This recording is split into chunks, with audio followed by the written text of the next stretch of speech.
Good morning all of you. आज जो हम पढ़ेंगे यह अकबर के विषय में पढ़ेंगे। अकबर मुगल साम्राज्य का तीसरा शासक है।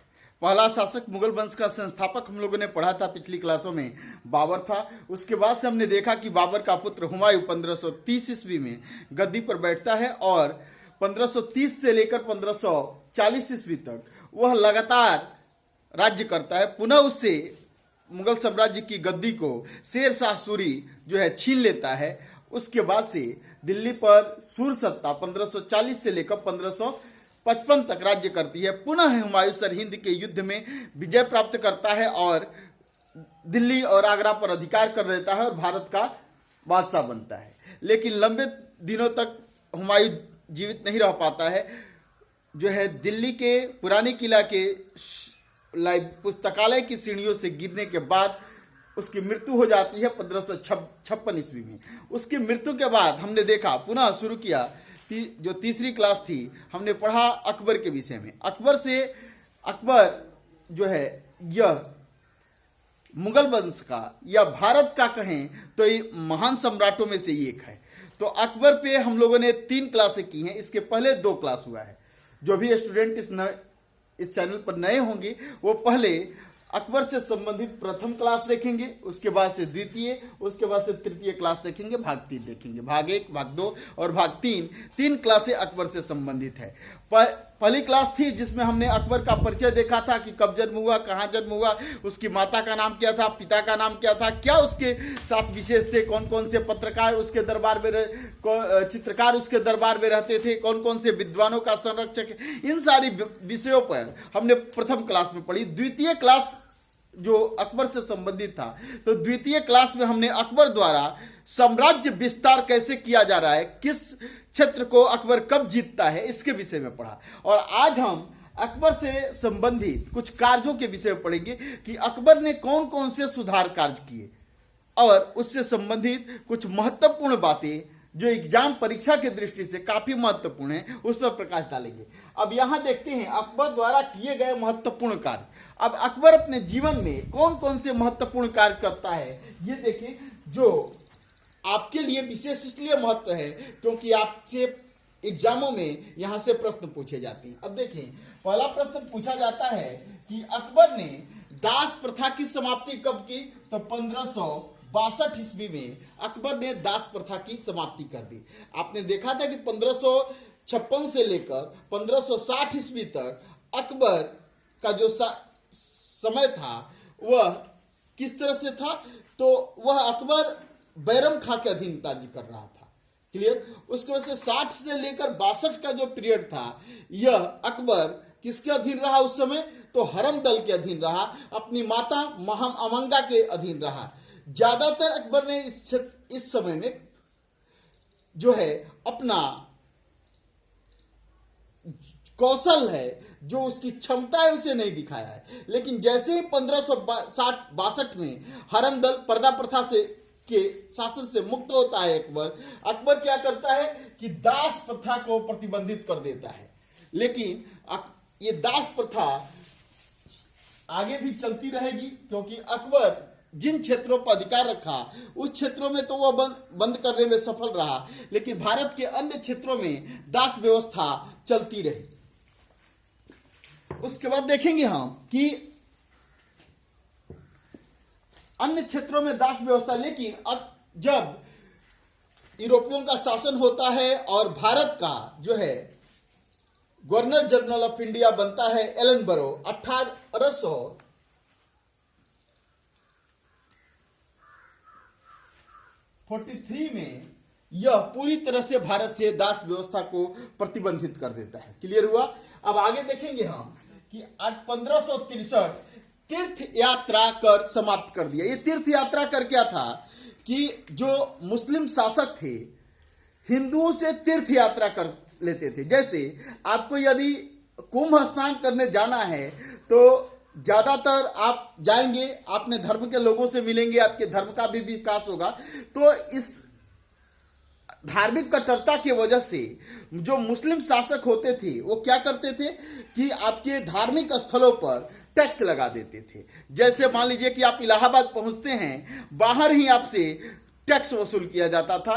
किस लिए? कि धार्मिक यात्रा पर आए हैं, इसके लिए आपको टैक्स देना होगा, जिससे कि हिंदू रियायत, हिंदू जनता इन सुल्तानों से काफी नाराज रहा करती थी कि ये जो है हमारे धर्म का नाश कर रहे हैं, धर्म का जो है विनाश करने पर तुले हुए हैं, हमारी तीर्थ यात्रा को प्रतिबंध। तो अकबर ने तीर्थ यात्रा कर कब समाप्त किया? 1563 ईस्वी में। अकबर ने दास व्यवस्था कब खत्म की? 1562 ईस्वी में। अब ये कर है जजिया कर। जजिया से आप लोग परिचित होंगे, पिछली क्लासों में हम लोगों ने जजिया पढ़ा था, और जजिया में हम लोगों ने यह देखा था कि जजिया जो कर था, यह इस कर की शुरुआत भारत में पहली बार जजिया लागू करने वाला शासक मोहम्मद बिन कासिम था। 712 ईस्वी में मोहम्मद बिन कासिम जो अरब आक्रांता था, यह सिंध प्रांत पर विजय प्राप्त कर लिया था, और जब पहली बार भारत के सिंध प्रांत को विजित किया तो पहली बार भारत में जजिया लगाने का श्रेय मोहम्मद बिन कासिम को जाता है। 712 ईस्वी में भारत के उत्तर पश्चिम हिस्से सिंध प्रांत में लगाया था। इसके बाद से पुनः जब गोरी की सत्ता शुरू होती है भारत में, और कुतुबुद्दीन ऐबक गुलाम वंश का शासक है जो दिल्ली पर प्रथम मुस्लिम राज्य की शुरुआत करता है। अब इन लोगों के काल से पूरा जजिया की वसूली शुरू हो जाती है भारत में। जजिया क्या है ये आप लोग जानते हैं कि जजिया गैर मुस्लिम जनता से ली जाती है। क्यों ली जाती है, इस पर विस्तृत चर्चा हमने दिल्ली सल्तनत वाली क्लासों में की है। जो स्टूडेंट ये नहीं जानते हैं, पहले दिल्ली सल्तनत की क्लास देखेंगे तो ये सारी बातें समझ जाएंगे। एक बात और विशेष बताया था कि जजिया ब्राह्मणों से और जजिया जो है विधवाओं से, अपाहिजों से, भिखमंगों से जजिया नहीं वसूल की जाती थी। लेकिन फिरोज शाह तुगलक, तुगलक वंश का शासक फिरोज शाह तुगलक इकलौता शासक है जिसने जजिया वसूल किया है ब्राह्मणों से। अब अकबर क्या करता है? तो 1564 ईस्वी में जजिया कर की समाप्ति कर देता है। परीक्षा एग्जाम की दृष्टि से ये काफी महत्वपूर्ण है। 62 में दास प्रथा, 63 में तीर्थ यात्रा कर, 64 में जजिया कर की समाप्ति कर दिया। अब देखिए 67 ईस्वी 1567 मनसबदारी व्यवस्था लागू करता है। शासन में, सैन्य व्यवस्था में मनसबदारी व्यवस्था लागू करता है। मनसबदारी व्यवस्था के विषय में विस्तृत रूप से हम चर्चा करेंगे जब हम मुगलों का प्रशासन पढ़ रहे होंगे। तो मुगल वंश के प्रशासन को जिस समय हम पढ़ेंगे तो मनसबदारी व्यवस्था विस्तृत रूप से हम चर्चा करेंगे। जब पूरी तरह से मुगल साम्राज्य के सभी शासकों के विषय में हम पढ़ लेंगे, उसके बाद से मुगल काल के प्रशासन, साहित्य, कला, चित्रकला, वास्तुकला, इन सब चीजों को पढ़ेंगे। उसी में हम मनसबदारी व्यवस्था को समझेंगे। अब देखिए ये भी काफी महत्वपूर्ण डेट है। ये 1571 ईस्वी फतेहपुर सीकरी, ये उत्तर प्रदेश में है। फतेहपुर सीकरी कहाँ है? उत्तर प्रदेश में। इलाहाबाद से कुछ दूरी पर यह शहर है। फतेहपुर सीकरी की स्थापना अकबर ने 1571 ईस्वी में की। याद रखें, एग्जाम में आपसे बार बार पूछे जाते हैं कि फतेहपुर सीकरी की स्थापना अकबर ने कब की? तो 1571 ईस्वी में। क्लियर हुआ? और अपनी राजधानी भी यह किसको बनाता है? फतेहपुर सीकरी को। आगरे से यह राजधानी बदलकर 1571 ईस्वी में फतेहपुर सीकरी में ले जाता है। अब देखिए एक और महत्वपूर्ण डेट 1575 फतेहपुर सीकरी में इबादत खाना। ये इबादत खाना क्या है कि ये वह सभागार बनाया है। यह सभागार वह धार्मिक चर्चा के लिए बनाया है। जैसे अलग अलग मुस्लिम जो भी विद्वान थे, क्योंकि मुगल साम्राज्य का एक लौता यह शासक है जो कि लिख लोढ़ा पढ़ पत्थर है, इसे कुछ भी नहीं आता है। यह जो है अशिक्षित व्यक्ति है, लेकिन शिक्षा में इसकी काफी दिलचस्पी है, काफी तेज तरार व्यक्ति। यह धर्म के सार को समझने के लिए, धर्म की सत्यता को समझने के लिए, धर्म को समझने के लिए यह अलग अलग धार्मिक विद्वानों को बुलाता है। कब से शुरू किया बुलाना? 1575 से। 1575 में इबादत खाना को ओपन कर दिया। ये प्रार्थना महल है, सभा है, ठीक है, सभागार है। इसमें अलग अलग धर्मों के विद्वानों को बुलाता है। लेकिन 1575 में इबादत खाना खोला और धार्मिक चर्चा के लिए खोलता है। अब देखिए एक डेट बहुत महत्वपूर्ण है। 1578 इबादत खाना क्या है? इबादत खाना सभी धर्मों के लिए। यहां पर क्या था? 1575 में यह केवल मुस्लिम धर्म के लिए खोला है कि मुस्लिम धर्म से संबंधित जो विद्वान हैं, मुल्ला हैं, मौलवी हैं, उनसे ये चर्चा करता है। कब? 1575 में। लेकिन 1578 ईस्वी में इबादत खाना सभी धर्मों के लिए खोल देता है। जैसे मानसरेट, ये पादरी हैं, ठीक है, ईसाई पादरी हैं, और मानसरेट को बुलाता है अकबर, कहता है कि मानसरेट आप आए और हमारे धर्म को, आप अपने धर्म के विषय में हमें समझाएं, हमारी दिलचस्पी आपके धर्म में हो रही है। कहा जाता है कि मानसरेट के मन में हुआ, क्या नाम है ये? मानसरेट के मन में यह होता है कि शायद अकबर जैसा महान शासक, इतना शक्तिशाली, जिसके साम्राज्य का विस्तार भारत के लगभग ज्यादातर हिस्सों पर है, तो शायद यह मुस्लिम धर्म को जो है त्याग कर ईसाई बन जाए। इसलिए मानसरेट बहुत अभिलाषा लेकर कि अकबर का धर्म ही हम परिवर्तित करा देंगे, अकबर को समझाने के लिए 1578 के बाद इबादत खाना में जाते हैं। इसी तरह से जैसे कि हमने देखा पुरुषोत्तम दास, हिंदू धर्म को समझने के लिए इसने पुरुषोत्तम दास को बुलाया है। जैन धर्म को समझने के लिए इसने एक जैन आचार्य हैं, इनका नाम है हरविजय सूरी। ध्यान दें, हरविजय सूरी, इनको यह जगत गुरु की उपाधि देता है। हरविजय सूरी को भी यह इबादत खाना में 1578 के बाद बुलाता है। इबादत खाना कब खोला? 1575 में। प्रश्न होता है इबादत खाना बनाया कहाँ था? फतेहपुर सीकरी में। कब सभी धर्मों के लिए ओपन कर दिया? 1578 में। यहां तक समझ गए होंगे। अब देखेंगे कि 1579 ये 79 में क्या करता है? मजहर की घोषणा करता है। यह मजहर क्या है थोड़ी देर समझे। शेख मुबारक, ये नाम बहुत बड़ा नाम है, शेख मुबारक। ये कौन व्यक्ति है शेख मुबारक? तो यह शेख मुबारक अबुल फजल और फैजी के पिता हैं। किसके? अबुल फजल और फैजी, ये दोनों भाई हैं, काफी बड़े विद्वान हैं। अबुल फजल जो है अकबर के 9 रत्नों में से एक हैं। अबुल फजल ने एक पुस्तक लिखी है अकबरनामा। अकबरनामा का एक चैप्टर आईने अकबरी है, जो कि पूरे मुगल साम्राज्य के इतिहास को जानने, विशेषकर अकबर की व्यवस्था को जानने में काफी महत्वपूर्ण रोल निभाता है। तो अबुल फजल और फैजी जैसा विद्वान व्यक्ति जो कि अकबर के काफी करीबी है, यह किसका पुत्र है? शेख मुबारक का। और शेख मुबारक ने मजहरनामा तैयार किया था। यह मजहरनामा यह होता है कि अभी तक सुल्तान पर जो है चेक है, किसका? मुल्लाओं और मौलवियों का। क्योंकि मुल्ला और मौलवियों का जो आदेश निर्देश फतवा है, वो सुल्तान के आदेश निर्देशों को काट सकता है। सुल्तान पे सबसे ऊंचा या सर्वोपरि आदेश मुल्ला मौलवियों का है। लेकिन मजहर की घोषणा करने के बाद सुल्तान पूरे साम्राज्य में सबसे जो है ऊंचा है और इसकी बातों को कोई नहीं काट सकता है। मुल्ला मौलवियों के आदेशों को भी यह निरस्त करने की क्षमता रखता है। कब से? 1579 से, जब यह मजहर की घोषणा करता है। 1579 एक और महत्वपूर्ण डेट है, दहसाला। ये दहसाला क्या है? तो ये भू राजस्व व्यवस्था है। इसके विषय में भी जब्ती दहसाला के विषय में हम जब दिल्ली प्रशासन पढ़ेंगे, दिल्ली प्रशासन की जब आर्थिक व्यवस्था पढ़ रहे होंगे, उसमें हम पूरा डिटेल्स पढ़ेंगे कि यह दहसाला क्या है, टोडरमल के प्रयासों से कैसे दहसाला व्यवस्था लागू होती है और क्या होता है इसमें, ये अगली क्लास में पढ़ेंगे। आप देखें यहाँ पे 1582 दीने इलाही। ये दीने इलाही अकबर ने एक धर्म शुरू किया है, एक पंथ शुरू किया है। कब? तो 1582 ईस्वी में। इसकी जानकारी कौन देता है? अबुल फजल देते हैं अकबरनामा में और कहते हैं कि इसने 1582 ईस्वी में दीने इलाही शुरू किया है। सभी धर्मों के जब सार को यह समझ जाता है, मैंने बताया है कि 1578 ईस्वी में यह अलग अलग धर्मों के अलग अलग विद्वानों को आमंत्रित करता है। किस लिए? कि उसके धर्मों को जाने। सब धर्मों के विषय में जानने के बाद यह उस सभी धर्मों के सार को लेकर एक नए धर्म की स्थापना, एक नए पंथ की स्थापना करता है। कब करता है? तो 1582 ईस्वी में। इसको कहते हैं दीन ए इलाही। क्लियर हुआ?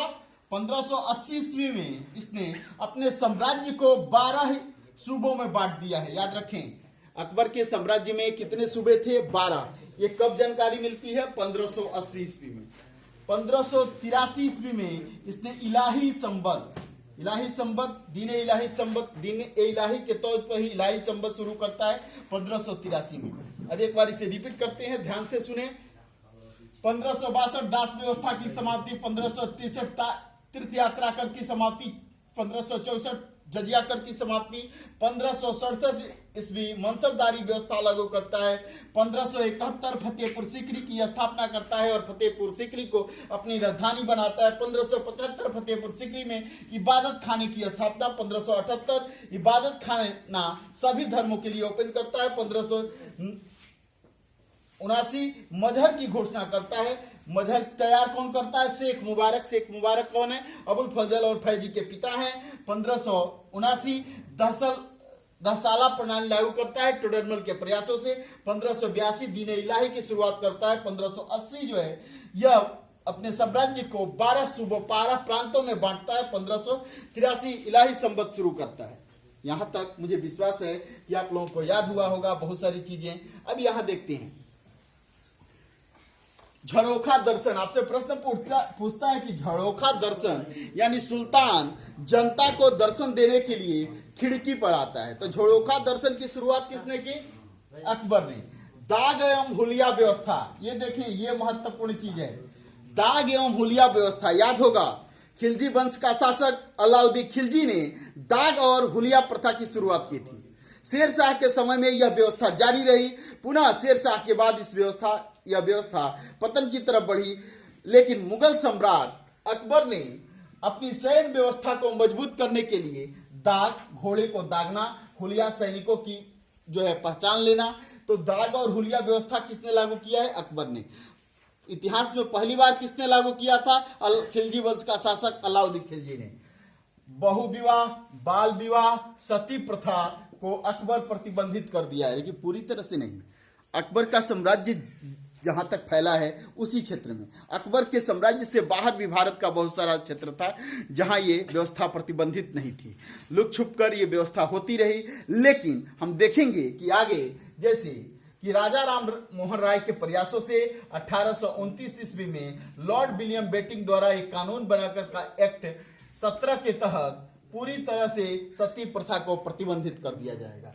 पुनः हम देखेंगे कि बहु विवाह और बाल विवाह जैसी प्रथाओं पर भी कानून बनाकर ब्रिटिश काल में इसे बंद कर दिया जाएगा। अब देखिए, अकबर के काल में लड़के की विवाह की आयु 16 वर्ष हुआ करती थी और लड़कियों की विवाह की आयु 14 वर्ष हुआ करती थी। क्लियर हुआ?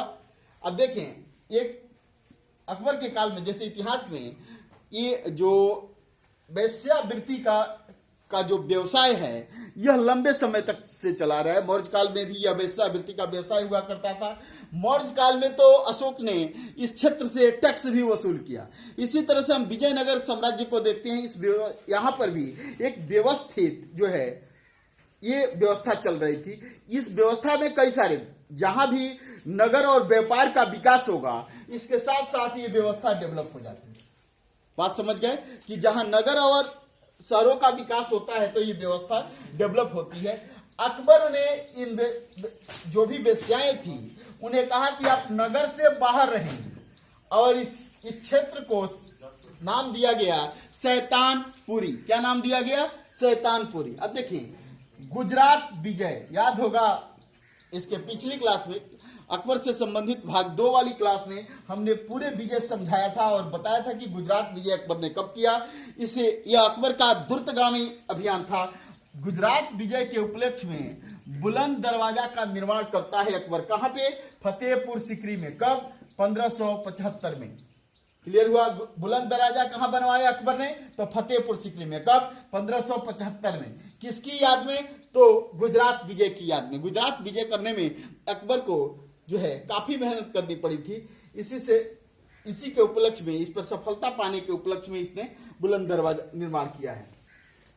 आप समझ ही गए कि अबुल फजल अकबर के काल के एक विद्वान हैं और इन्होंने आईने अकबरी, अकबर नामा के एक खंड है आईने अकबरी का लिखा है और इससे मुगल साम्राज्य का इतिहास प्राप्त होता है। दीन इलाही का पुरोहित भी कौन है? अबुल फजल हैं। दीन इलाही जिस धर्म की शुरुआत किया है अकबर, और इसके पुरोहित जो हैं कौन है? तो इसके पुरोहित अबुल फजल हैं। अब देखेंगे कि अबुल फजल कहते हैं कि कुल 18 लोगों ने दीन इलाही स्वीकार किया था और बीरबल एकमात्र हिंदू हैं जिसने दीन इलाही को स्वीकार किया, जिसने दीन इलाही को स्वीकार किया। अब देखेंगे कि अकबर ने बीरबल को कवि प्रिय की उपाधि दी। अकबर ने बीरबल को कौन सी उपाधि दी है? कवि प्रिय की उपाधि दी है। अब देखें कि 1602 में सलीम जहांगीर के निर्देश पर वीर सिंह बुंदेला ने जो है बीरबल की हत्या कर दी। याद है, एक प्रश्न पूछा जाता है यहां से कि वह प्रथम हिंदू कौन था जिसने बीरबल की उपाधि, जिसने दीन इलाही स्वीकार किया? बीरबल। इसके बाद कोई हिंदू शासक भारमल्ले और मान सिंह ने जो है दीन इलाही स्वीकार करने से मना कर दिया था। 1602 ईस्वी में जहांगीर, जिसका नाम सलीम था, वीर सिंह बुंदेला को आदेश देता है कि बीरबल की हत्या कर दे। कारण यह था कि सलीम को ऐसा लगता था कि मेरे पिता को मेरे खिलाफ भड़काने का काम ये बीरबल ही करता है। इसीलिए गुस्से में आकर बीरबल की जो है हत्या की साजिश रच दी। किसने?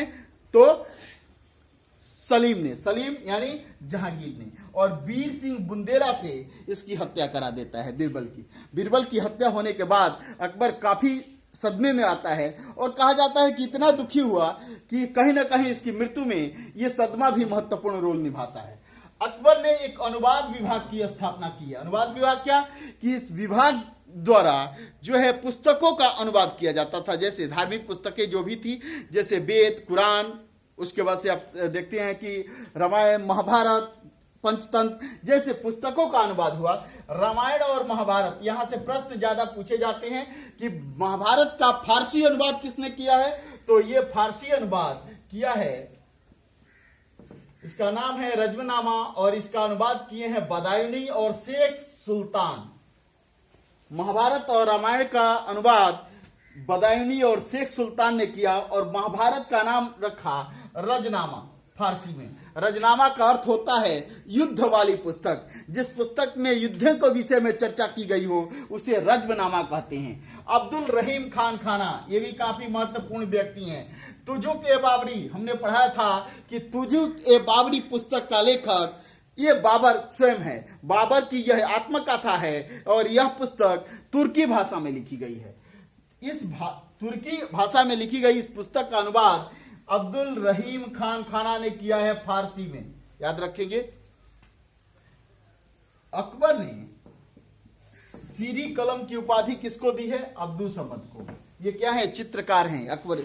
जब पहली क्लास अकबर से संबंधित पढ़ रहे थे तो उसमें अकबर के समकालीन कुछ चित्रकारों में का नाम देखा था, जिसमें हमने अब्दुल समद का नाम देखा था कि यह अकबर के काल के प्रसिद्ध चित्रकार हैं।